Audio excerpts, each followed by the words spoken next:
બનાસકાંઠા રાજપૂત જાગીરદાર સમાજનું નવું બંધારણ ઘડાયું। ઠાકોર સમાજ બાદ રાજપૂત જાગીરદાર સમાજે પણ નવા બંધારણની રચના કરી છે। ઓગઢના વડા ગામે રાજપૂત જાગીરદાર સમાજનું મહાસંમેલન યોજાયું, જેમાં અલગ અલગ 7 વિભાગ માટે 15 જેટલા મુદ્દાઓ સાથે સમાજના નવા બંધારણની રચના કરવામાં આવી છે।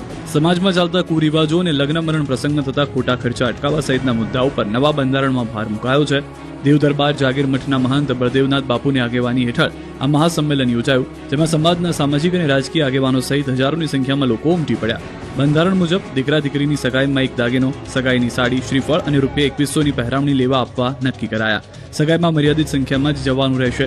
લગ્નમાં વરરાજાની એક વીંટી, ઘડિયાળ, સોફો, સેલું અને એક જોડી કપડાં તથા રોકડ ચાંદલામાં 1100 લેવા આપવા અને મોરવીની એક જોડી કપડાં અથવા રોકડ રકમ આપવી તેના નિયમો બનાવાયા। લગ્ન પ્રસંગે જુગાર રમવા પર પ્રતિબંધ મૂકવામાં આવ્યો। કલાકારો, ડીજે અને બેન્ડ લાવવા પર પણ રોક લગાવવામાં આવી। હલ્દી પ્રથા, વરઘોડામાં ઘોડ પ્રથા, ઝાપા શીખ અને બારણું રોકવાના દાગીના લેવાની પ્રથા સદંતર બંધ કરવામાં આવી। બારણું રોકવા માટે મર્યાદિત રોકડ રકમ આપવાનું સૂચવાયું। જાનમાં મર્યાદિત સંખ્યામાં જવાનું અને ચોરીમાં 2 વ્યક્તિઓએ હાજર રહેવાનું રહેશે। આ બંધારણનો અમલ ન કરનારને ત્યાં કોઈએ જવું નહીં તેમજ કુટુંબ તથા ગ્રામ લોકોએ સામૂહિક બહિષ્કાર કરવો એવો નિર્ણય લેવાયો છે।